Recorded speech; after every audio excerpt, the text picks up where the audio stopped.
আসসালামু আলাইকুম। প্রিয় দর্শক, বেশ কিছুদিন হলো আমি ভিডিও আপলোড করি না, কারণ চেয়েছিলাম বাংলাদেশের এই নোংরা রাজনীতির ফাঁদে আর পা দিব না।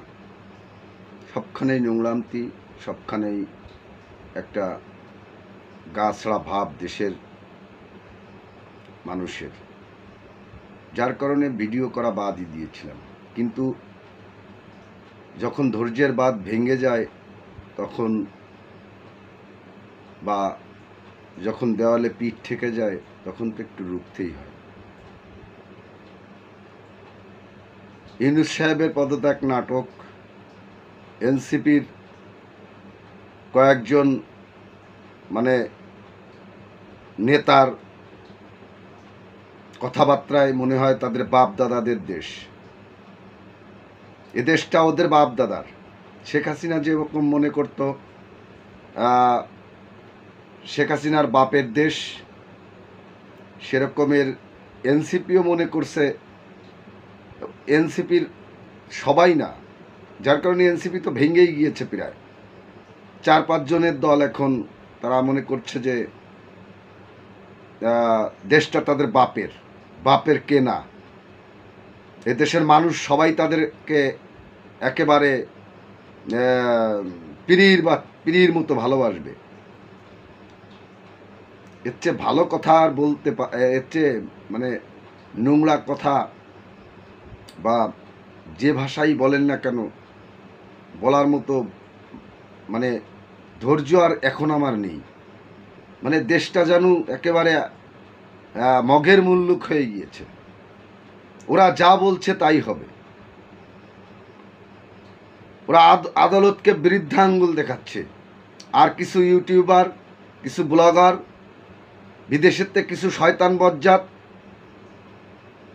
তারা এদেশের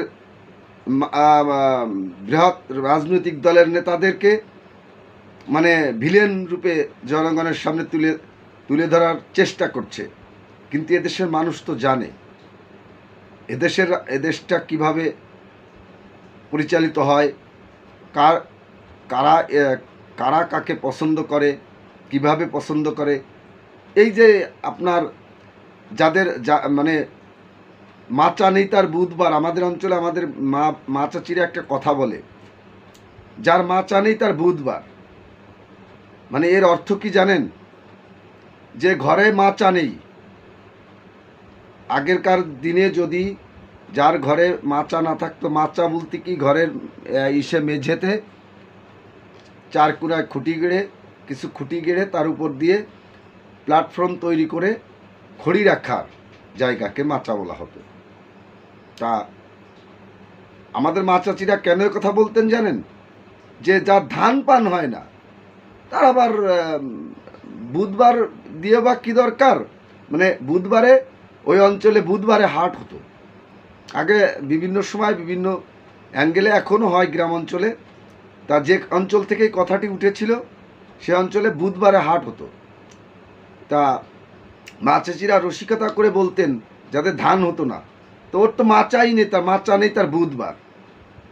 মাচায় তো ধান টান রাখে, খড়ি খড়া রাখে, এগুলো লাড়কি টাড়কি রাখে। এই জন্যই মা চাচিরা রসিকতা করে বলতেন যে মাচা নেই তার বুধবার। আমাদের দেশের অবস্থা হচ্ছে তাই। আমাদের দেশের রাজনীতিবিদ সবাই, তাহলে দেশটা এই 54 বছর কিভাবে চলেছে? দেশটা তো 54 বছর চলেছে। আজকে 3-4 জন ছেলে যে সমস্ত বেয়াদবের মতো আলাপ করছে, যে দেশের 18 কোটি জনতার জীবন নিয়ে সিনেমিনি খেলছে, এদেরকে মানুষ পাড়ায় মেরে ফেলতেছে না, এটি এদের সৌভাগ্য। ডক্টর ইউনূস সিনেমিনি খেলছেন দেশটা নিয়ে। ডক্টর ইউনূসকে সবাই সমর্থন করছেন, তারপরেও তিনার নাটকের শেষ নেই। তিনি বিভিন্নভাবে তাল বাহানা করে চলেছেন। এগুলো আসলে দেশের জন্য মঙ্গলজনক কিছু বয়ে আসতে পারে না। এটি হতেই পারে না, এটি হওয়ার কথাই নয়। আমাদের দেশের রাজনীতি এক পর্যায়ে কিছু মানুষ তাদের পছন্দের মানুষগুলোকে নির্বাচিত করে সংসদে পাঠায়। হয়তো তাদের ভুল ত্রুটি থাকতে পারে, তারা দুর্নীতিগ্রস্ত হতে পারে, তাদের স্বজনপ্রীতি থাকতে পারে, কিন্তু তারা দেশটা কিন্তু পরিচালনা করে এসেছে 54 বছর। যার কারণে এরকমের যে সিচুয়েশনগুলো তৈরি করা হচ্ছে, এটি হচ্ছে লক্ষ লক্ষ কোটি টাকা মেরে যে গ্রাস করে দেওয়া হয়েছে, এটাকে ঢাকার জন্য আজকের এই যে নাটক মঞ্চায়িত হচ্ছে, এই নাটকের এটাই হচ্ছে মূল থিম। যেমন আসিফ সাহেবের উপদেষ্টা আসিফ মাহমুদ সাহেবের পিএসের 311 কোটি টাকা দুর্নীতি, তারপরে ওই যে পেপারস স্কুলিশ যে কাগজ কিনা নিয়ে 400 কোটি টাকা দুর্নীতি, এ সমস্ত ঢাকার জন্য যখন কথা উঠেছে, ঢাকার জন্য এখন বিএনপি বড় খারাপ হয়ে গিয়েছে না? বিএনপি বড় নোংরা দল হয়ে গিয়েছে। বিএনপি রাজনীতিতে তাদের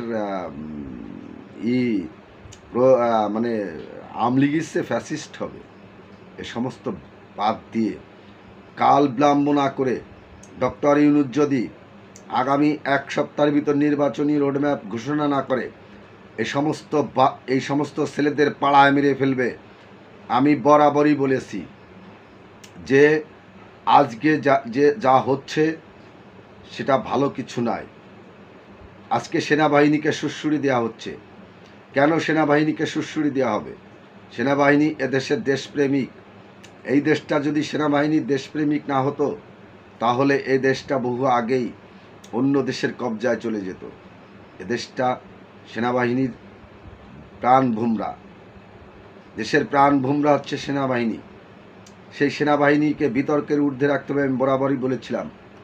কিন্তু এই বাচ্চা ছেলেরা, ছোট ছোট বাচ্চারা, এদের ঘাড়ের উপর আওয়ামী ভূত চাপিয়ে দিয়ে আওয়ামী লীগের উপদেষ্টারা, এদেরকে আওয়ামী বুদ্ধিজীবীরা নানাভাবে তাল বাহানা করে একভাবে আওয়ামী লীগকে প্রতিষ্ঠা করার চেষ্টা করছে, অন্যভাবে পিছন দরজা দিয়ে এদেরকে স্টাবলিশ করে কিছু ক্ষমতায় কিছুদিন থেকে আওয়ামী লীগকে আবার নতুন করে এদেশে ক্ষমতা আনার জন্য একটা সুপরিকল্পিত চিন্তাধারা চলছে। আপনারা যারা হয়তো আমার কথায় অবাক মনে হতে পারে, কিন্তু অবাক হওয়ার কিছু নেই। এটাই বাস্তবতা, এটাই হবে। আজকে বাংলাদেশের মানুষ সমস্বরে চিৎকার দিয়ে না উঠলে অন্তত সারজিদ, হাসনাত, আবদুল্লাহ, নাসির আহমেদ পাটোয়ারি, নাহিদ ইসলাম, তারপরে এই যে আপনার ওই যে মাহফুজ আলম, সজীব মাহমুদ ভুইয়া, এই যে এদেরকে এই সমস্ত ছেলেদেরকে যদি রোধ করা না যায়, তাহলে আগামীর বাংলাদেশ হবে সবচেয়ে পৃথিবীর নিকৃষ্ট ইতিহাসে রচনা করবে বাংলাদেশের ইতিহাস। তাই এদেরকে থামাতে হবে। এরা দেশ এদের বাপ দাদার কিনা দেশ নয়, এটা বাংলাদেশের, আমি বরাবরই বলি, 18 কোটি জনতার বাংলাদেশ।